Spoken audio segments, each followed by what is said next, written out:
Hello everyone, आप सबका स्वागत है बायजूस आईएएस में। आज हमारा टॉपिक है यूनियन लेजिस्लेचर। ठीक है, लेजिस्लेचर देखिए बहुत बड़ा टॉपिक है, तो दो वीडियो मैं अपलोड करूंगा। जैसे एग्जीक्यूटिव का दो वीडियो अपलोड किया था, लेजिस्लेचर का भी दो वीडियो और फंडामेंटल राइट का दो वीडियो। बाकी सब एक एक वीडियो में हो जाएगा। जुडिशरी एक वीडियो में हो जाएगा, लोकल सेल्फ गवर्नमेंट जो है वो एक वीडियो में हो जाएगा, डीपीएसपी, फंडामेंटल ड्यूटीज, ये सब एक वीडियो में हो जाएगा। ठीक है, जितना बेसिक है। यूनियन यूनियन एग्जीक्यूटिव के ये क्वेश्चन है, क्वेश्चन सॉल्व करने की कोशिश कीजिए। देखिए ये क्वेश्चन सॉल्व हो जाएगा आपका प्रीवियस वाला वीडियो में। ठीक है, प्रीवियस वाला एग्जीक्यूटिव वाला फर्स्ट वीडियो जो है इलेक्शन ऑफ द प्रेसिडेंट, ये फर्स्ट वाला वीडियो से सॉल्व हो जाएगा। देखिए ये वाला भी election of the president, election of the president, सिर्फ इलेक्शन से ही कितना क्वेश्चन आया। देखिए 3 क्वेश्चन मैंने दिखा दिया। देखिए बहुत सारा मैंने वहाँ पे कम से कम सिर्फ एग्जीक्यूटिव से 12 से 15 क्वेश्चन मैंने सॉल्व करवाया है। ठीक है, फर्स्ट वाला वीडियो में 7 क्वेश्चन था और सेकंड वाला वीडियो में 8 क्वेश्चन था। 15 क्वेश्चन मैंने सॉल्व करवाया। देखिए इलेक्शन, ठीक है, और इम्पीचमेंट, यहीं से क्वेश्चन ज़्यादातर आ रहा है। 2012 में देखिए president shell make the rule for the, ये पावर ऑफ द प्रेसिडेंट से क्वेश्चन आया। ये क्वेश्चन सेकंड वाला वीडियो से सॉल्व हो जाएगा। ठीक है, उसके बाद देखिए 9 और 17 से देखिए इंस्टीट्यूशनल अमेंडमेंट से क्वेश्चन आया है। उसके बाद देखिए आज का टॉपिक है हमारा यूनियन लेजिस्लेचर। यूनियन लेजिस्लेचर में हम लोग क्या पढ़ेंगे? यूनियन लेजिस्लेचर में हम लोग पढ़ेंगे पार्लियामेंट, ठीक है, लोकसभा, राज्यसभा, अमेंडमेंट, बिल, ठीक है, जितने सारे कॉन्स्टिट्यूशनल प्रोविजन है वो सब, पार्लियामेंट के मेंबर इलेक्ट कैसे होते हैं, इलेक्शन कैसे होता है, ठीक है, उनका टर्म क्या होता है, क्वालिफिकेशन क्या होता है, ये सब पढ़ेंगे आज के वीडियो में। ठीक है, ठीक है। ऑर्गेनाइजेशन ऑफ पार्लियामेंट में कौन कौन रहता है? लोकसभा रहते हैं, राज्यसभा होता है और प्रेसिडेंट होता है। ठीक है, प्रेसिडेंट याद करके रखिए, प्रेसिडेंट जो पार्लियामेंट का हिस्सा है, लेकिन ये पार्ट किसका है? एग्जीक्यूटिव का पार्ट है। ठीक है, पार्ट 5, ठीक है, आर्टिकल 52, आर्टिकल 52 एग्जीक्यूटिव। ठीक है, 52 से लेकर 78 तक एग्जीक्यूटिव है, तो वहीं पे प्रेसिडेंट मौजूद है। ठीक है, इसीलिए प्रेसिडेंट याद करके रखिएगा। और पार्लियामेंट में तो प्रेसिडेंट होते हैं, लोकसभा और राज्यसभा और प्रेसिडेंट मिलकर पार्लियामेंट बनाते हैं, लेकिन जो प्रेसिडेंट है वो किसका पार्ट है? एग्जीक्यूटिव का पार्ट है। ठीक है, आर्टिकल 79 में ऑर्गेनाइजेशन ऑफ पार्लियामेंट है। ठीक है, उसके बाद देखिए कंपोजिशन, लोकसभा देखिए, लोकसभा में देखिए, लोकसभा में कितना मेंबर है? कॉन्स्टिट्यूशन के हिसाब से 552 सीट है। ठीक है, लोकसभा में, लेकिन करेंटली अभी कितना है? अभी देखिए करेंटली है 543। ठीक है, याद करने की जरूरत है आपको, 543 मेंबर है टोटल अभी लोकसभा में, टोटल। ये कॉन्स्टिट्यूशन के हिसाब से है। ठीक है, कॉन्स्टिट्यूशन के हिसाब से है, लेकिन अभी जो है वो 543 है। ठीक है, उसके बाद देखिए लोकसभा का इलेक्शन कैसे होता है। देखिए इलेक्शन होता है, स्टेट में इलेक्शन जो होता है वो एज पर द कॉन्स्टिट्यूशन, जैसे आप वेस्ट बंगाल में मैं रहता हूँ, वेस्ट बंगाल में, यूपी में, बिहार में, आंध्र प्रदेश में, मध्य प्रदेश में, वहाँ किसके अकॉर्डिंग होता है? कॉन्स्टिट्यूशन के अकॉर्डिंग होता है। ठीक है, लेकिन यूनियन टेरिटरी में देखिए, यूनियन टेरिटरी में as per the union territory direct election of house of people act 1965 के अकॉर्डिंग होता है। ठीक है, यूनियन टेरिटरी में इलेक्शन डायरेक्ट नहीं होता है। यूनियन टेरिटरी में इलेक्शन जो होता है वो इस एक्ट के अकॉर्डिंग होता है। ठीक है, देखिए मध्य प्रदेश रिप्रेजेंट कंस्टिट्यूएंसी। उसके बाद देखिए कैसे इलेक्शन होता है, first past the post system के हिसाब से होता है, जो ज्यादा वोट जिसको मिलेगा वही जीतेगा। ठीक है, प्रेसिडेंट के इलेक्शन वाला नहीं, प्रोपोर्शनल रिप्रेजेंटेशन वाला, जैसे यहाँ पे सब कोई जाकर वोटिंग बूथ में इलेक्शन वोट देता है, उसी के जरिए मेंबर ऑफ इलेक्शन, लोकसभा के मेंबर चुनाते हैं। ठीक है, यूनिवर्सल एडल्ट फ्रांचेस है, all voting for all adult. ठीक है, 18 साल, जितने भी 18 साल के ऊपर के बच्चे हैं वो सब वोट दे सकते हैं। ठीक है, वोटिंग एज देखिए 18 साल है। ठीक है, पहले 21 साल था कि इसको यूज किसके जरिए किया गया था? 61st कॉन्स्टिट्यूशनल अमेंडमेंट, वहाँ पे 91st कॉन्स्टिट्यूशनल अमेंडमेंट से क्वेश्चन प्रीवियस ईयर में आ गया है, यहाँ पे 61st कॉन्स्टिट्यूशनल अमेंडमेंट। ठीक है, याद करके रखिए 61st कॉन्स्टिट्यूशनल अमेंडमेंट एक्ट, ये डेट याद करने की जरूरत नहीं है, सिर्फ 61st याद करके रखिएगा हो जाएगा। ठीक है, देखिए number of constituency in each state, MP in the Lok Sabha from each state, किसमें मेंशन है? ठीक है, हर स्टेट में कितना सीट लोकसभा का रहेगा ये किसमें मेंशन है? शेड्यूल 1। ठीक है, रिप्रेजेंटेशन ऑफ पीपल एक्ट 1950 में, याद करके रखिएगा, लोकसभा का और लेजिस्लेटिव असेंबली और लेजिस्लेटिव काउंसिल का एलोकेशन, मतलब कौन सा स्टेट में कितना सीट रहेगा ये किसमें मेंशन है? रिप्रेजेंटेशन ऑफ पीपल एक्ट 1950 में है। जबकि राज्यसभा का एलोकेशन किसमें मेंशन है? Fourth schedule. शेड्यूल में एक अलग वीडियो छोटा बनाकर भेज दूंगा। 2 शेड्यूल तो हम लोग ऐसे ही पढ़ चुके हैं एग्जीक्यूटिव में, सेकेंड और थर्ड वाला शेड्यूल। ठीक है, उसके बाद देखिए नॉमिनेटेड मेंबर, नॉमिनेट देखिए प्रेसिडेंट दो एंग्लो इंडियन को नॉमिनेट करते हैं if the community is not adequately represent in the Lok Sabha, ठीक है। अगर कोई भी एंग्लो इंडियन कम्युनिटी कौन होता है, जो फॉरेनर होता है, जिसके फादर और मदर यूरोपियन होते हैं डिसन के जरिए, वो, ठीक है, वो अगर रिप्रेजेंट नहीं कर पा रहा है पार्लियामेंट में तो दो एंग्लो इंडियन को अपॉइंट कर देते हैं। वो देखिए it was operationalised through various constitutional amendment act and extended till 2020, 2020 तक ही लास्ट रहेगा, ठीक है। 91st कॉन्स्टिट्यूशनल अमेंडमेंट एक्ट के जरिए अभी एंग्लो इंडियन को अपॉइंट नहीं किया जाता है, ठीक है। वो कौन सा अमेंडमेंट के जरिए, कमेंट करके मुझे बताइएगा, ठीक है। उसके बाद देखिए reservation of SC and ST, article 330, देखिए allocation of seat for SC and ST, ठीक है। स्टेट में SC ST पॉपुलेशन जितना होगा उसी हिसाब से उसका रिजर्वेशन रहेगा। देखिए basis on the proportion of the SC and ST in the state concerned to the of the total population of the state, ठीक है। Initially for the 10 year extended beyond various constitutional amendment act, ठीक है। 104th constitutional amendment act 2090 reservation is the last until 2030, ठीक है। 104th constitutional amendment के act के लिए 2030 तक था, ठीक है। अब फिर से 2030 आएगा तो फिर एक कॉन्स्टिट्यूशनल अमेंडमेंट दूसरा होगा, तब रिजर्वेशन को बढ़ा दिया जाएगा। उसके बाद देखिए 106 कॉन्स्टिट्यूशनल अमेंडमेंट है, ठीक है। 106 कॉन्स्टिट्यूशनल अमेंडमेंट क्या कहता है, 1/3 सीट रिजर्व किया जाएगा वुमेन के लिए, ठीक है। वुमेन के लिए लोकसभा और लेजिस्लेटिव असेंबली, काउंसिल नहीं लिखा हुआ है, ठीक है, याद करके रखिएगा। ये हाल ही में पास हुआ है, 2023 में पास हुआ है, ये आने की संभावना है, ठीक है।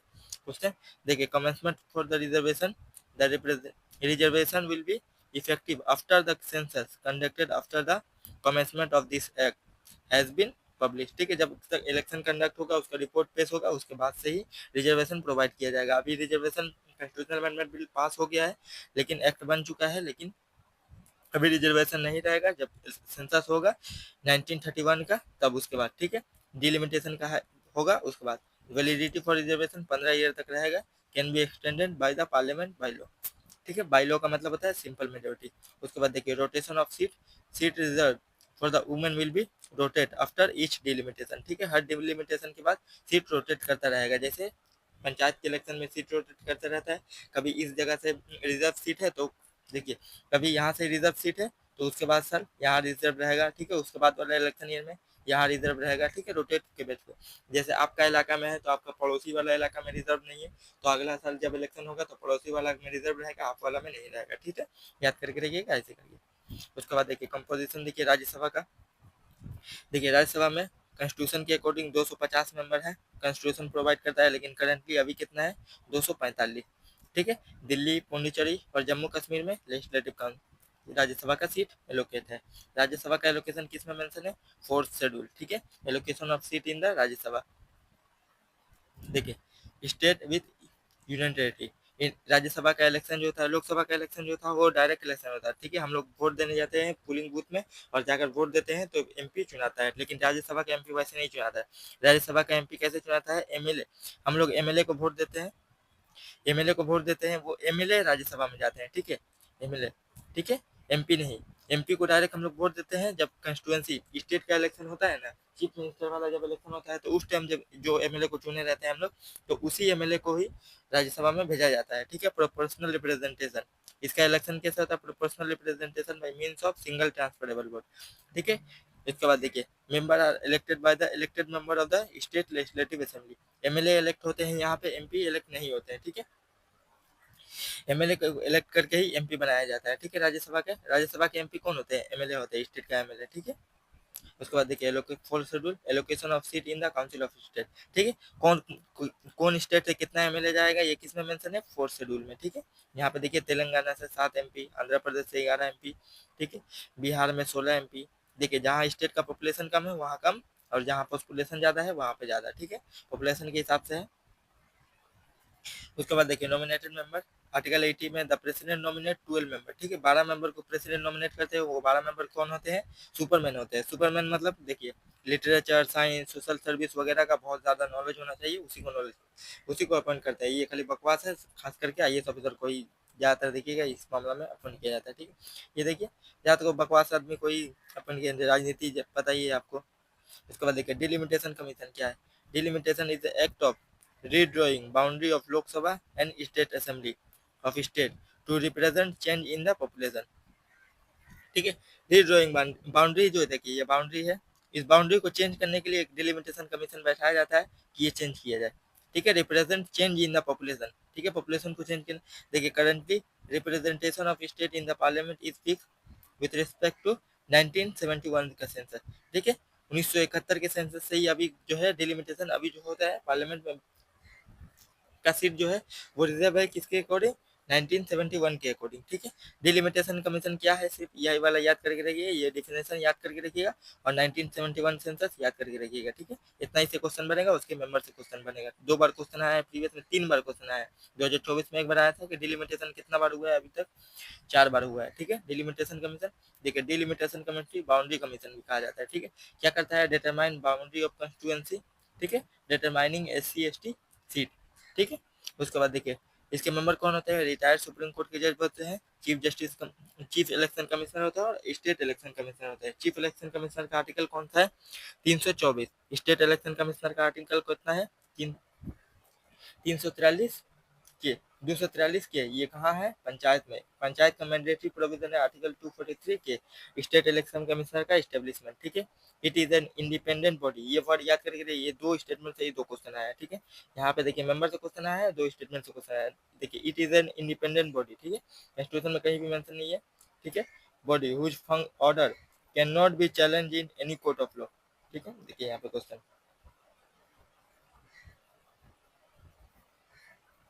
देखिए the order of delimitation commission can not be challenge in any court of law, 2012 का क्वेश्चन, ठीक है, ये सही है। इसके बाद नेक्स्ट देखिए, the order is laid before the Lok Sabha and respective state legislative assembly but modification are not permitted, ठीक है। डिलिमिटेशन कमीशन जो भी कुछ दे देगा उसका मॉडिफिकेशन नहीं हो सकता, कुछ भी चेंज नहीं हो सकता उसमें, ठीक है। यहाँ पे वही को बोला है सेकंड स्टेटमेंट, देखिए when order of the delimitation commission are laid before the Lok Sabha और legislative assembly they can not effect any modification in order, ठीक है। ये स्टेटमेंट बिल्कुल सही है। तो बहुत स्टेटमेंट 2012 में आया है। देखो ये और एक क्वेश्चन आया है, ये क्वेश्चन यहाँ पे ऐड नहीं है, ठीक है। मेंबर से क्वेश्चन आया था, मेंबर से क्वेश्चन आया था और एक डिलिमिटेशन कितना बार हुआ है, 4 बार हुआ है, वो क्वेश्चन आया था 2024 में। उसके बाद देखिए मेंबरशिप ऑफ पार्लियामेंट, ठीक है। पार्लियामेंट के मेंबर बनने के लिए, MP बनने के लिए आपको क्या होना चाहिए, जैसे यूपीएससी के एग्जाम क्वालिफाई करने के लिए आपको चाहिए ग्रेजुएट होना चाहिए, ठीक है। कोई भी आर्ट्स से हो, कॉमर्स से हो, लिटरेचर से हो, साइंस से हो, उससे फर्क नहीं पड़ता, सिर्फ ग्रेजुएट पास होना चाहिए और 21 साल का आपका एज होना चाहिए, ठीक है। मेंबर ऑफ पार्लियामेंट बनने के लिए भी उसी तरह देखिए सिटीजन ऑफ इंडिया होना चाहिए, प्रेसिडेंट के लिए भी था citizen of India, subscribe to an oath, ठीक है, 3rd शेड्यूल में ऑथ लेना चाहिए।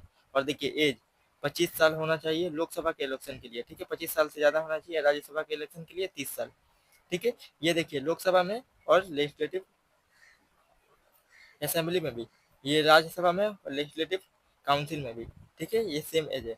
और देखिए प्रेसिडेंट का लिए कितना था, 35, लोकल गवर्नमेंट के लिए कितना है, 21। यहाँ पे मैंने सब लिख दिया। देखिए लोकसभा के लिए 25 साल, राज्यसभा के लिए 30 साल, प्रेसिडेंट के लिए 35 साल, वाइस प्रेसिडेंट के लिए भी यही है, ठीक है। वाइस प्रेसिडेंट और प्रेसिडेंट का सेम है, 35 साल।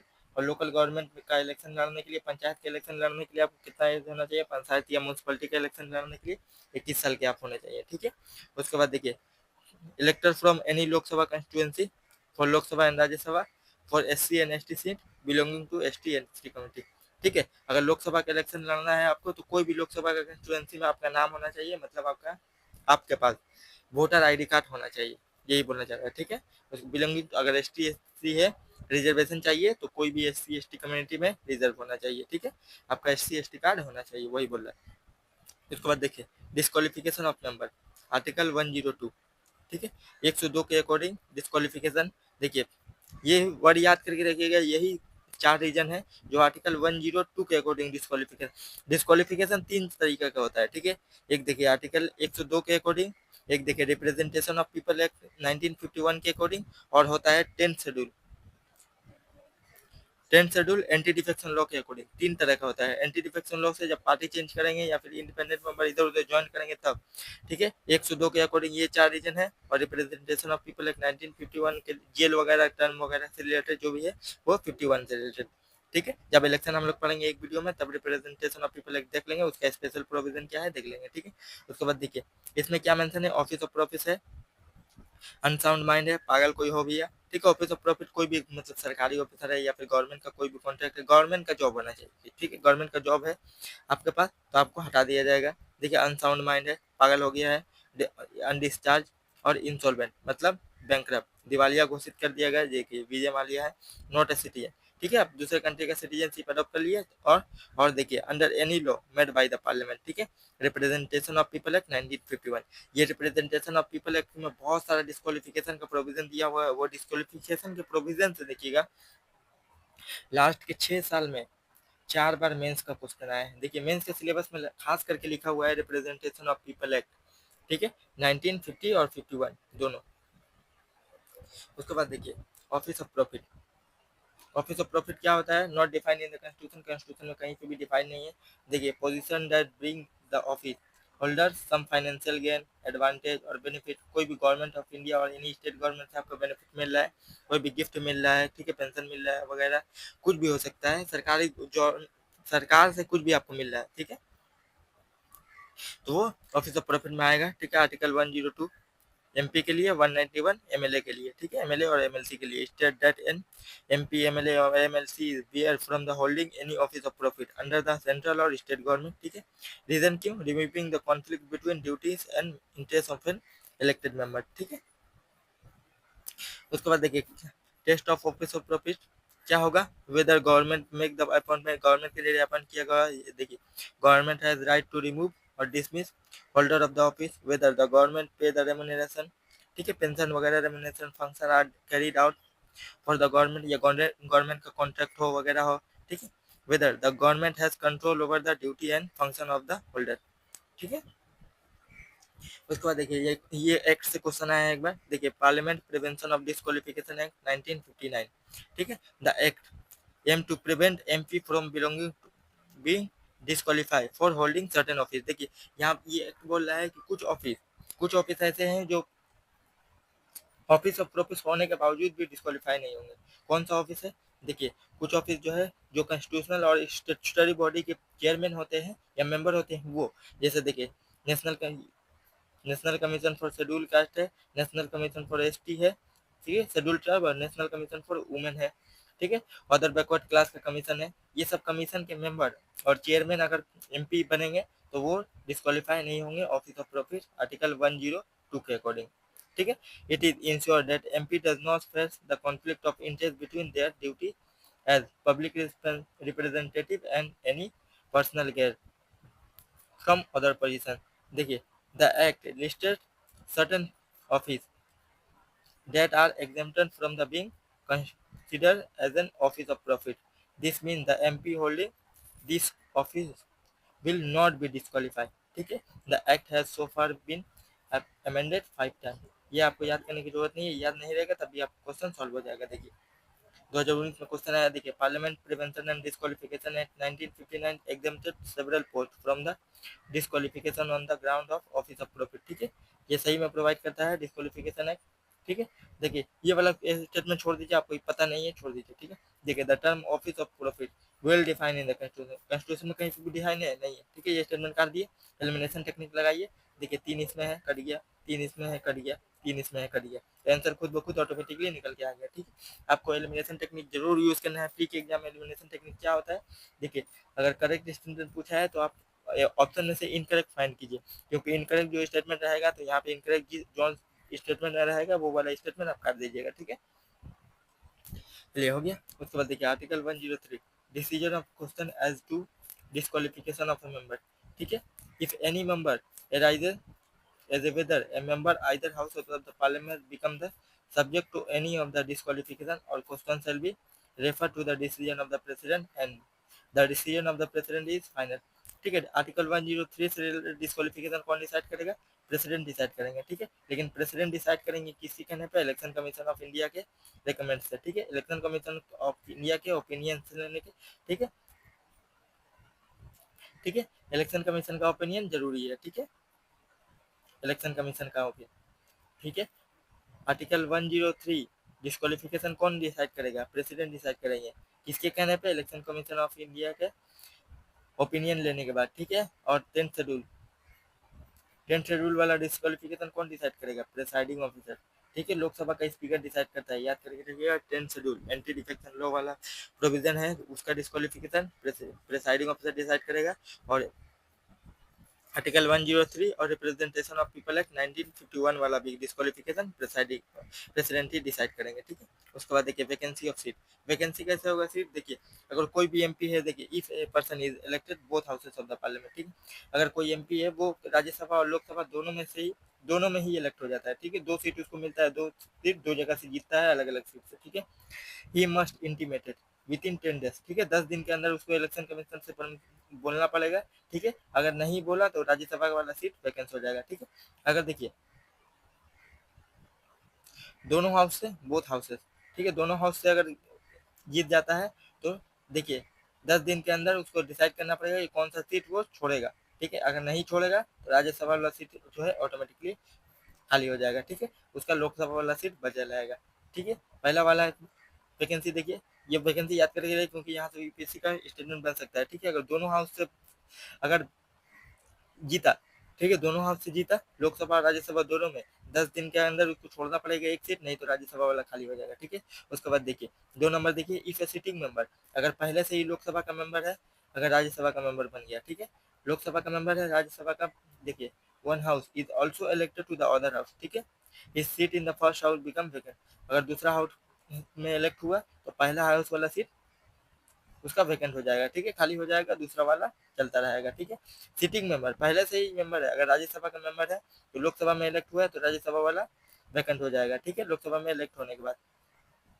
ये समझ में आ गया। उसके बाद देखिए if a person is elected 2 seat in a house, ठीक है, लोकसभा में ही 2 सीट हार जीत गया, देखिए he should be exercise his option for one, otherwise both seat with the seat become vacant. देखिए 2 सीट अगर एक ही हाउस से जीता तो उसको डिसाइड करना पड़ेगा 10 दिन के अंदर, ठीक है, कि कौन सा सीट वो रखेगा 14 दिन के अंदर, ठीक है। यहाँ पे लिखा हुआ है 14 दिन के, ठीक है। 14 दिन के अंदर उसको डिसाइड करना पड़ेगा कि कौन सा सीट रहेगा, क्योंकि एक ही हाउस से लोकसभा या फिर राज्यसभा में 2 सीट वो जीता है, एक सीट अगर नहीं खाली करता है तो दोनों सीट उसके खाली हो जाएगा, ठीक है। उसके बाद देखिए a person be can not be member of the both parliament and state legislature, ठीक है, at the same time if a person is so elected, ठीक है। अगर दोनों लोकसभा से कोई भी देखिए पार्लियामेंट का कोई भी हाउस से लोकसभा राज्यसभा और असेंबली का, ठीक है, असेंबली का दोनों का से एक ही साथ जीत जाता है, ठीक है।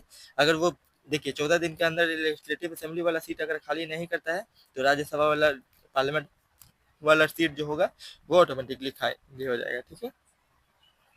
देखिए इस seat in the parliament become vacant if he does not resign his seat in the state legislative assembly, ठीक है। उसके बाद देखिए if A legislature is absent, अगर 7 दिन तो कोई भी अगर लेजिस्लेचर जैसे पार्लियामेंट का मेंबर है, लोकसभा या राज्यसभा का कोई भी मेंबर अगर 7 दिन तक बिना बताए, ठीक है, प्रेसाइडिंग ऑफिसर के बताए अगर 7 दिन तक नहीं आता है, ठीक है, सिटिंग में नहीं बैठता है, वो डिस्क्वालीफाई हो जाएगा, ठीक है। उसके बाद देखिए सेशन ऑफ पार्लियामेंट, देखिए पार्लियामेंट के 3 सेशन होते हैं, बजट सेशन, मानसून सेशन और विंटर सेशन। 2 सेशन के बीच का टाइम गैप कितना है, 6 मंथ, ठीक है। ये आपको सिर्फ याद करके रखना है। देखिए president shall time to time summon each session of the house of the parliament to meet such time and places as he think fit, जब उनको मर्जी करेगा तब, लेकिन एक वैसे नहीं होता है, टाइम के पीरियड के हिसाब से ही होता है। जनवरी में ही जब बजट सेशन पेश किया जाता है पार्लियामेंट ही सेशन को बैठाता है, समन मतलब स्टार्ट करना सेशन, ठीक है, और प्रोरोग मतलब होता है सेशन का एंड करना। देखिए टीनर ऑफ एमपी, लोकसभा का टीनर जो होता है 5 साल का होता है, देखिए डिपेंडेंट और टीनर अनलाइक ऑफ लोकसभा, ठीक है। Lok Sabha automatically dissolve every 5 year, ठीक है। लोकसभा जो होता है वो 5 साल के अंदर ऑटोमेटिकली डिसॉल्व हो जाता है, ठीक है, हर साल 5 साल बाद लोकसभा का इलेक्शन होता है। और राज्यसभा का देखिए राज्यसभा का जो होता है वो टीनर जो होता है 6 साल होता है, ठीक है। किसमें मेंशन है, रिप्रेजेंटेशन ऑफ पीपल एक्ट 1951 में मेंशन है, ठीक। राज्यसभा जो है परमानेंट हाउस है, नो सब्जेक्ट टू रेजोल्यूशन, ठीक है, कंटिन्यूइंग चेम्बर है, ठीक है, कंटिन्यू चलता रहता है, राज्यसभा का डिसॉल्व नहीं होता है, ठीक है। 2 साल में, हर 2 साल में 1/3 मेंबर रिटायर हो जाते हैं, ठीक है, 1/3 मतलब 33% मेंबर, 100 मेंबर है तो उसमें 33 मेंबर हर 2 साल बाद रिटायर होंगे। देखिए 33 2021 में हुआ, ठीक है, 33 2022 में हुआ, ठीक है, एवरी सेकंड ईयर, 22 में नहीं, 21 में हुआ, 23 में हुए, उसके बाद देखिए 25 में हुआ, ठीक है। हर 2 साल बाद 1/3। 6 साल में, 6 साल में देखिए पूरा 100% मेंबर रिटायर हो गए, तो इसीलिए 6 साल इसका टर्म हुआ है। 1/3 मेंबर रिटायर हो जाते हैं हर 2 साल में, ठीक है, हर 2 साल में 1/3 करके रिटायर होंगे, पूरा रिटायर हो जाएंगे कितना टाइम तक, 6 साल तक, ठीक है। फिर नया इलेक्टेड मेंबर को देखिए senate in the USA same. उसके बाद देखिए ओथ किस में लेना पड़ेगा, थर्ड शेड्यूल में। थर्ड शेड्यूल में किसका किसका ओथ है, एग्जीक्यूटिव वाला जाकर वीडियो देखिए, वहाँ पे पूरा डिटेल में मैंने थर्ड शेड्यूल लिया है, कैंडिडेट, लेजिस्लेचर, मिनिस्टर, जज एंड सीएजी, ठीक है। उसके बाद देखिए ओथ कौन दिलाता है, एलिजिबल फॉर री इलेक्शन, री nomination any number of time, ठीक है।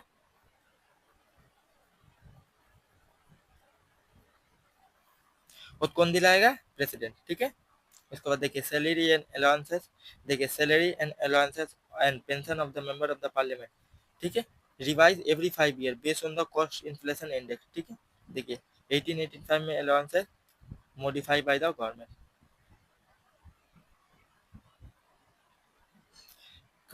देखिए सैलरी एंड अलाउंसेस आर्टिकल 106 में मेंशन है, पार्लियामेंट बाय लॉ डिसाइड करेगा, ठीक है। बाय लॉ मतलब सिंपल मेजोरिटी के जरिए पार्लियामेंट डिसाइड करता है। देखिए मुटका सोया हुआ है, कैसे पैसा मिल रहा है, आराम से एकदम सोया हुआ है, ठीक है। उसके बाद देखिए नेक्स्ट है प्रेसाइडिंग ऑफिसर। प्रेसाइडिंग ऑफिसर देखिए must be an MP, Lok Sabha का स्पीकर जो होता है वो एमपी होता है, ठीक है। देखिए राज्यसभा का चेयरमैन जो होता है वो एमपी नहीं होता है, ठीक है। राज्यसभा का chairman 100% chairman of the vice president, ठीक है। वाइस प्रेसिडेंट उसी को कहा जाता है, राज्यसभा के चेयरमैन को ही वाइस प्रेसिडेंट हम लोग पहले भी पढ़ चुके हैं। उसके बाद देखिए अभी जो है ओम बिरला है, यह है जगदीप धनखड़, ठीक है, पहले वेस्ट बंगाल के गवर्नर थे। आपको याद सिर्फ करके रखना है, लोकसभा का स्पीकर जो होता है वो एमपी होता है, राज्यसभा का चेयरमैन जो होता है वो एमपी नहीं होता है, ठीक है। उसके बाद देखिए स्पीकर, ठीक है। देखिए जैसे प्रेसिडेंट के इलेक्शन में, वाइस प्रेसिडेंट के इलेक्शन में हम लोग देखे थे कि प्रपोजर था एक और सेकेंडर था। एक प्रपोज करना चाहिए, एग्री, देखिए एक का कैंडिडेट का नाम अगर ले रहा है तो वो एग्री होना चाहिए, और दूसरा भी, ठीक है। एक प्रपोज करना चाहिए कि हाँ ये बंदा ठीक है, और दूसरा एग्री होना चाहिए, ठीक है, एक एक चाहिए, वन ईच, ठीक है। देखिए स्पीकर जो होता है वो बिलोंगिंग पार्टी का होता है, ठीक है। ये पार्लियामेंट्री कन्वेंशन है, कहीं पे भी कॉन्स्टिट्यूशन में मेंशन नहीं है, लेकिन देखिएगा ये स्पीकर जो होता है वो हमेशा रूलिंग पार्टी का ही होता है, कभी भी अपोजिशन पार्टी का नहीं होता है। डिप्टी स्पीकर अपोजिशन पार्टी का होता है, लेकिन स्पीकर जो होता है वो रूलिंग पार्टी का होता है। इलेक्शन देखिए आर्टिकल 94 में मेंशन है, elected by the Lok Sabha from amongst its member, ठीक है। लोकसभा में से ही उनके कुछ एक मेंबर को चुना जाता है स्पीकर के लिए, ठीक है। इलेक्शन कैसे होता है, removal through the voting of effective majority, ठीक है।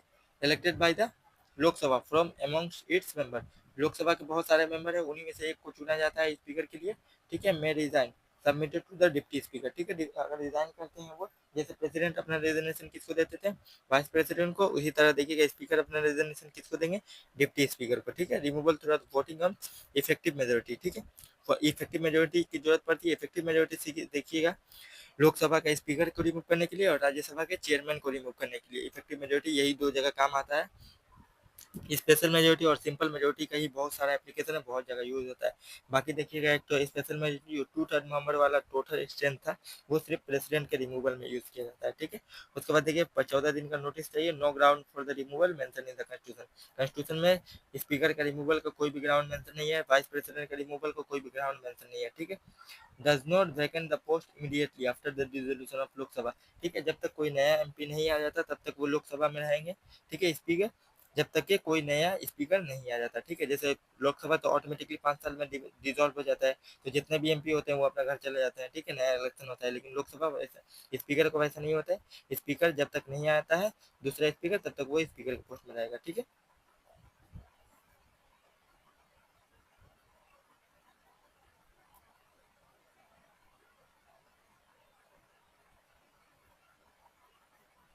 उसके बाद देखिए स्पीकर प्रोटम, स्पीकर प्रोटम की usually senior MP, most MP, ठीक है, को चुना जाता है फॉर, मतलब होता है फॉर द टाइम भी, कुछ टाइम के लिए चुना जाता है, temporary appointed by the president to presided over the Lok Sabha after the general election, ठीक है। जनरल इलेक्शन के बाद एक स्पीकर को चुना जाता है, स्पीकर प्रोटम, ठीक है। प्रोटम ये इसका काम क्या होता है, देखिए ये काम क्या करता है, administer the oath of new member जो होते हैं, पार्लियामेंट के नया मेंबर इलेक्ट करके आते हैं, उनका ओथ दिलाना, ठीक है, उनका ओथ दिलाना, और conduct the election of the permanent speaker, permanent speaker का इलेक्शन कौन कंडक्ट कराता है, प्रोटम, ठीक है, speaker pro tem for the time being. याद कर रहे स्पीकर प्रोटम, याद करके रखना है। देखिए कौन अपॉइंट करता है, प्रेसिडेंट अपॉइंट करते हैं, तो ठीक है। हर जनरल इलेक्शन के बाद इनका काम क्या है, नया नया एमपी जो बनेंगे उसको वोट दिलाना और परमानेंट स्पीकर का इलेक्शन कंडक्ट कराना। ठीक है। सीनियर एमपी होता है, खास करके याद करके रखिएगा। उसके बाद देखिए फंक्शन क्या होता है स्पीकर का, देखिए he maintain order and decoration in the house for conducting business and regulating the proceeding। ठीक है। He is the final interpretation of the Creator of the provision of the Constitution of India, rule of procedure and conduct of business of Lok Sabha, parliamentary procedure। ठीक है, with in the house. ठीक है। House का head पकड़ लीजिए, ये speaker होता है। हाउस से रिलेटेड कोई भी काम होगा, जैसे आप स्कूल में पढ़ने जाते हैं, टीचर है तो कोई भी काम होगा तो वो टीचर करेंगे। ठीक है। कोई भी उससे रिलेटेड काम होगा तो टीचर हेड है। ठीक है। उसी तरह प्रिसाइडिंग ऑफिसर लोकसभा का स्पीकर है, राज्यसभा का चेयरमैन है। ठीक है। उसी तरह लोकसभा से कोई भी काम होगा तो वो स्पीकर करेंगे। ठीक है। Maintain order, decoration, final interpreter of the provision constitution of India, rule of procedure, parliamentary proceeding. He adjourn the house and suspend the meeting in the absence of the quorum. ठीक है। Quorum क्या होता है, देखिए quorum क्या होता है, आप एक दिन स्कूल गए, स्कूल में बैठने के लिए आपको 100 बच्चे हैं तो 10 बच्चे की जरूरत पड़ती है। ठीक है। 10 बच्चे मतलब 10%। देखिए उसी तरह पार्लियामेंट में भी 10% एमपी की जरूरत पड़ती है सीटिंग बैठाने के लिए। ठीक है। मतलब एक दिन का सीटिंग जो होता है, एक दिन एमपी जो एक दिन जाकर बैठते हैं पार्लियामेंट में, वो 110। ठीक है। 10% मेंबर होना चाहिए, अगर 10% नहीं होंगे तो सस्पेंड मीटिंग हो जाएगा, मीटिंग नहीं किया जाएगा। ठीक है। He does not vote in the first instance but he can exercise the A casting vote in case of type. ठीक है। टाइम मतलब दोनों तरफ बराबर वोट रहेगा, यहाँ पे 15 एमपी ने दिया, यहाँ पे 15 एमपी ने दिया। ठीक है। तो बीच में कौन जीतेगा, कोई नहीं जीतेगा, तो प्रेसाइडिंग ऑफिसर जिसको चाहेंगे उसको जिता देंगे, उसमें वोट देकर जिता देंगे। ठीक है। उसके बाद देखिए फंक्शन, देखिए he can allow secret sitting of the house at the request of the leader of the house. ठीक है। सीक्रेट सीटिंग कौन बैठाता है, प्राइम मिनिस्टर या हेड ऑफ द स्टेट के कहने पे। ठीक है। प्राइम मिनिस्टर के कहने पे सीक्रेट सीटिंग बैठाता है कौन, प्रिसाइडिंग ऑफिसर। ठीक है। He decided whether a bill is money bill और not, his decision on the this question is final. ठीक है। मनी बिल को डिसाइड कौन करता है, प्रेसिडेंट, प्रिसाइडिंग प्रिसाइडिंग ऑफिसर, लेकिन इसका डिसीजन जो है वो फाइनल है। ठीक है। देखिए the decision of speaker can be challenge in the case of substantive illegitimacy of the unconstituency. ठीक है। राजा रामपाल केस में सुप्रीम कोर्ट ने कहा था। ठीक है। उसके बाद देखिए he decide the question of the disqualification of an MP arising on the ground for defection. ठीक है। डिफेक्शन का केस कौन देखेगा, प्रिसाइडिंग ऑफिसर। ठीक है। डिस्क्वालिफिकेशन अगर 10th शेड्यूल के अंदर होगा, डिफेक्शन किस में मेंशन है, एंटी डिफेक्शन लो। ये देखिए वर्ड डिफेक्शन मेंशन है, एक क्वेश्चन में आया था सिर्फ डिफेक्शन। ठीक है। वो 10th शेड्यूल में याद करिए, या 10वां शेड्यूल में डिफेक्शन है, 11th शेड्यूल में क्या है, पंचायत है, 12th शेड्यूल में म्यूनसिपलिटी है। ठीक है। उसके बाद देखिए he presided over a joint sitting of the two houses of the parliament. ठीक। दोनों हाउस का प्रिसाइड कौन करेगा, स्पीकर, लेकिन बैठाएगा कौन, प्रेसिडेंट।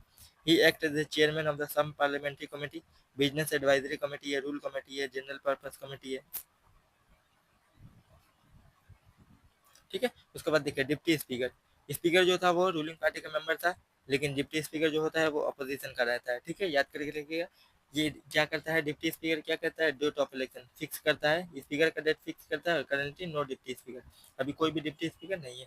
डिप्टी स्पीकर फिक्स कौन करता है, डिप्टी स्पीकर। और स्पीकर क्या करेगा, डिप्टी स्पीकर का इलेक्शन का टाइम अपोजिट, दोनों अपोजिट होते हैं। ठीक है। स्पीकर डिप्टी स्पीकर का इलेक्शन का टाइम फिक्स करेगा, डिप्टी स्पीकर स्पीकर का। ठीक है। देखिए appointment and removal by the analogous to the speaker. ठीक है। सिमिलर स्पीकर की तरह ही अपॉइंटमेंट और रिमूवल होता है। डिप्टी स्पीकर पे उसी अपोजिशन पार्टी के एक मेंबर को चुना जाता है। ठीक है। He act as a speaker when speaker is absent and enjoy all power and privilege on that behalf. ठीक है। जितना भी स्पीकर के पास पावर है जो कुछ करने का, वो सब डिप्टी स्पीकर के पास रहेगा, अगर स्पीकर एब्सेंट है। याद करके देखिएगा, एब्सेंट है, वैकेंट नहीं लिखा हुआ है यहाँ पे। ठीक है। मैं बार बार बोल रहा हूँ, एब्सेंट एब्सेंट एब्सेंट लिखा हुआ है, वैकेंट नहीं लिखा हुआ है। देखिएगा स्टेटमेंट में क्वेश्चन आएगा, वहाँ पे वैकेंट लिखा होगा। ठीक है। वो वाला गलत हो जाएगा। Whenever he is appointed as a member of the parliamentary committee, he automatically become a chairman। ठीक है। कोई भी पार्लियामेंट्री कमेटी का मेंबर बनेगा अगर डिप्टी स्पीकर, वो ऑटोमेटिकली चेयरमैन बन जाएगा। ठीक है। कुछ करना नहीं होगा। उसके बाद देखिए 2022 में क्वेश्चन आया है, यहाँ पे देखिए as per the rule of procedure and conduct of business of Lok Sabha, the election of deputy speaker shall be held on such date as speaker में फिक्स। ठीक है। स्पीकर फिक्स करता है और स्पीकर का इलेक्शन डिप्टी स्पीकर फिक्स करता है। ठीक है। There is a mandatory provision, mandatory provision, यहाँ पे पहला स्टेटमेंट यहीं पे गलत हो गया। that the election of the candidate of the deputy speaker of Lok Sabha shall be from either principal opposition party का तो होता है, ठीक है, रूलिंग पार्टी का नहीं होता है। यहाँ पे मैंडेटरी प्रोविजन कहाँ पे कॉन्स्टिट्यूशन में कहीं भी मेंशन है। देखिए deputy speaker has the same power of an speaker when presiding over the sitting of the house and no appeal lies against his ruling, ठीक है, ये स्टेटमेंट बिल्कुल सही है। A well established parliamentary practice regarding the appointment of deputy speaker is that the motion is moved by the speaker and duly seconded by the prime minister। ऐसा कुछ provision है क्या? इलेक्टिव उन्हीं में से मेंबर को चुन लिया जाता है, वैसे कुछ भी प्रोविजन नहीं। 1 and 3 दो नंबर भी गलत है, 4 नंबर भी गलत है। उसके बाद देखिए चेयरमैन राज्यसभा, राज्यसभा का चेयरमैन हम लोग राज्यसभा वाइस प्रेसिडेंट में बहुत कुछ पढ़ चुके हैं। देखिए वाइस प्रेसिडेंट इधर x official chairman of the Rajya Sabha का एक्स ऑफिशियल चेयरमैन होता है, ठीक है। देखिए सब पावर जो लोकसभा का स्पीकर होता है वो सब पावर सेम होता है, सिर्फ मनी बिल को छोड़कर। मनी बिल को इंट्रोड्यूस करने का या फिर देखने का काम कौन करता है? स्पीकर। और जॉइंट सीटिंग को बैठाने का काम लोकसभा को में होता है। जॉइंट सीटिंग जो होता है वो स्पीकर देखता है। सिर्फ मनी बिल और जॉइंट सीटिंग को छोड़कर बाकी सब काम सेम होता है स्पीकर और चेयरमैन का, ठीक है। लेकिन मनी बिल और जॉइंट सीटिंग का पावर सिर्फ लोकसभा के स्पीकर के पास है, याद करके रखने वाली बात है। तो उसके बाद देखो voting in the parliament. Voting में देखिए डिस्ट्रीब्यूशन ऑफ स्लिप, ठीक है, और average automatic vote recording equipment. First time कहाँ यूज हुआ था? वेस्ट बंगाल असेंबली में यूज हुआ था फर्स्ट टाइम, 1957 में यूज हुआ था, ठीक है। एवरेज, ठीक है, याद करके रखिएगा। ऑटोमेटेड वोट रिकॉर्डिंग इक्विपमेंट, ठीक है। डिस्ट्रीब्यूशन ऑफ स्लिप, स्लिप के जरिए देखिए election of president and vice president के इलेक्शन में स्लिप के जरिए जैसे आपको स्लिप दिया गया उसमें वोट देकर फिर से वापस दे दे। कैसे? पंचायत के इलेक्शन में आप जाते हैं तो देखिएगा आपको स्लिप दिया जाता है, उसमें आप थप्पा मार के उसके बाद एक बॉक्स में डालते हैं, उसी तरह डिस्ट्रीब्यूशन ऑफ स्लिप वाला, ठीक है। उसके बाद देखिए वॉइस, वॉइस वोट आइस और नो। आइस का मतलब यस, नो का मतलब नहीं, ठीक है। आर्टिकल 100 में लिखा हुआ है वोटिंग किसके जरिए होता है? Simple majority quorum. यहाँ पे देखिए आइस, इतने लोगों ने वोट दिया है, इतने लोगों ने वोट नहीं दिया है, ठीक है। उसके बाद देखिए type of majority in the Indian legislature. 3 तरह का मेजोरिटी है, absolute majority, effective majority, simple majority, special majority, ठीक है। ये तीनों जो है वो सिंपल मेजोरिटी है, स्पेशल मेजोरिटी, टू थर्ड। उसके बाद देखिए एब्सोल्यूट मेजोरिटी। एब्सोल्यूट मेजोरिटी देखिए majority of the more than 50% of the total stand. Total stand अभी कितना है? थोड़ा देर पहले ही मैंने देखा 543 है। 543 का 50% कितना होता है? 271.5 होगा, ठीक है। मोर देन 50% पूछा है तो 272 होगा। 272 किस में काम आता है? देखिए एब्सोल्यूट मेजोरिटी की जरूरत सिर्फ एक ही जगह पड़ती है, वो होता है गवर्नमेंट के फॉर्मेशन में। कहाँ होता है? गवर्नमेंट के फॉर्मेशन में। देखिएगा सेंटर और स्टेट दोनों में देखिएगा, इसीलिए कोई भी चीफ मिनिस्टर और प्राइम मिनिस्टर बनना चाहता है ना तो उसके लिए देखिएगा 50% टोटल स्टैंड के मेंबर की जरूरत पड़ती है। जैसे अभी 272 की जरूरत पड़ती है पार्लियामेंट में। देखिएगा अगर 272 से एक मेंबर भी कम होगा तो गवर्नमेंट का फॉर्मेशन नहीं होगा, ठीक है। गवर्नमेंट जो होगा वो गिर जाएगी, ठीक है। टोटल स्ट्रेंथ कितना है? 543। वैकेंसी 13 है। इफेक्टिव स्ट्रेंथ देखिए वैकेंसी को छोड़कर बाकी जो बचता है वो इफेक्टिव स्ट्रेंथ, इफेक्टिव मेजोरिटी इसी में से 50%। वो जो रिमूवल ऑफ प्रेसाइडिंग और डिप्टी प्रेसाइडिंग अफसर, प्रेजेंट इन वोटिंग वाला देखिए 360। प्रेजेंट इन वोटिंग वाला जो होता है वो बहुत जगह काम आता है, ठीक है। गवर्नमेंट के फॉर्मेशन में absolute majority more than 50% of the total strength, ठीक है। टोटल स्ट्रेंथ यहाँ पे 2/3 अगर टोटल स्ट्रेंथ रहेगा वो इम्पीचमेंट ऑफ द प्रेसिडेंट, ठीक है। उसके बाद देखिए effective majority more than 50% of the effective strength of the total house minus vacancy. Total house का स्ट्रेंथ जितना है 543 माइनस वैकेंसी पकड़ लीजिए 10 है। 543 में से 10 है, 533 हुआ। 533 का 50%, 50% प्लस 1 पकड़ लीजिए, मोर देन 50% ही होता है, 50% नहीं होता है। ऑल द देन मेंबर याद करके इफेक्टिव मेजोरिटी में यूपीएससी क्वेश्चन पूछ सकता है ऑल द देन मेंबर वाला मेजोरिटी, ठीक है। ऑल द देन मेंबर वाला मेजोरिटी क्या होता है? इफेक्टिव मेजोरिटी, ठीक है। Removal of presiding vice president in Rajya Sabha article 67। Removal of presiding and deputy presiding officer of the legislature, ठीक है। यहाँ पे देखिए वाइस प्रेसिडेंट के रिमूवल वाला में लक्ष्मीकांत ने दिया हुआ majority of the all the then member, ठीक है। ये लक्ष्मीकांत का लाइन है, ऑल द देन मेंबर, ठीक है। सिंपल मेजोरिटी देखिए बहुत जगह सिंपल मेजोरिटी काम है। मोर than 50% member present in voting. जो उस दिन वोटिंग हो रहा है उस दिन कितना मेंबर प्रेजेंट है उसका 50% सिर्फ, नहीं स्ट्रेंथ वगैरह से कोई लेना देना नहीं है। सिर्फ जिस दिन मेंबर प्रेजेंट है उन मेंबर के प्रेजेंट का 50% मेजोरिटी प्लस 1, ठीक है। मोर देन 50% मतलब 50% प्लस 1, इसी को बोला जाता है बाई लॉ, ठीक है। पार्लियामेंट बाई लॉ कुछ भी करेगा तो बाई लॉ का मतलब होता है सिंपल मेजोरिटी, ठीक है। ये कहाँ कहाँ काम आता है देखिए, आर्टिकल 3 वाला जगह में पूरा का पूरा सिंपल मेजोरिटी काम आता है। देखिए, increase the area, diminish the area, alter the boundary, alter the name कोई भी स्टेट का, ठीक है। एप्लीकेशन देखिए, सिंपल मेजोरिटी का एप्लीकेशन देखिए, ordinary bill, money bill, financial bill, no confidence motion, trust board, censor motion, removal of vice president in Lok Sabha, declare financial emergency, ठीक है। प्रेसिडेंट रूल वाला में ये सब जगह में सिंपल मेजोरिटी की यूज किया जाता है, ठीक है। और देखिए, और एक चीज, नेशनल इमरजेंसी, नेशनल इमरजेंसी कहाँ यूज किया जाता है? नेशनल इमरजेंसी का यूज स्पेशल मेजोरिटी में किया जाता है, ठीक है। नेशनल इमरजेंसी में स्पेशल मेजोरिटी यूज किया जाता है, फाइनेंशियल इमरजेंसी। और देखिए, प्रेसिडेंट रूल वाला में simple majority, speaker and deputy speaker of Lok Sabha, state legislature को इलेक्शन कराने में, ठीक है, चुनने में, स्टेब्लिश एडमिशन और establishment of new state, alter the area, ये आर्टिकल 3 वाला थोड़ा देर पहले हम लोग देखे हैं। उसके बाद देखिए, evolution and creation of legislative council in state, ठीक है। Second schedule, third schedule, fourth schedule, ठीक है, fifth schedule, six schedule except seven schedule, quorum in the parliament, ठीक है, salary and allowances, rule of procedure of parliament, use of English language in parliament, ठीक है, number of जज of supreme court, increase the jurisdiction of supreme court, use of official language, citizenship, ठीक है, acquisition and termination, election of the parliament and state legislature, fifth schedule, six schedule, ठीक है, constitutional amendment bill modify the federal structure, ठीक है। 50%, 50% किस में जरूरत पड़ता है? स्टेट लेजिस्लेचर में, याद करके, स्टेट लेजिस्लेचर में, पार्लियामेंट में 2/3 मेजोरिटी की जरूरत पड़ती है। Privilege of parliament is its member of its committee, delimitation of union territory, ठीक है। उसके बाद देखिए, लास्ट है स्पेशल मेजोरिटी। स्पेशल मेजोरिटी वाला एक है, देखिए, स्पेशल मेजोरिटी 3 तरीके का होता है। देखिए, एक होता है 2/3 member of the total strength, ठीक है। एक 50% वाला टोटल स्ट्रेंथ था, वो एब्सोल्यूट था गवर्नमेंट के फॉर्मेशन में। एक 2/3 वाला टोटल स्ट्रेंथ है। ये 2/3 वाला टोटल स्ट्रेंथ किस में आता है, यूज होता है? इम्पीचमेंट ऑफ द प्रेसिडेंट, ठीक है, प्रेसिडेंट को रिमूव करने में।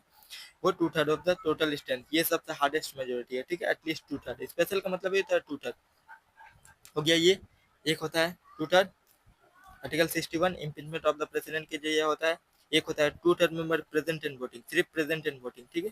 वो किस में होता है? आर्टिकल 249, ठीक है, और 312 ऑल इंडिया सर्विस और राज्यसभा में rule on state list subject, ठीक है। स्पेशल पावर ऑफ राज्यसभा है ये 249 और 312।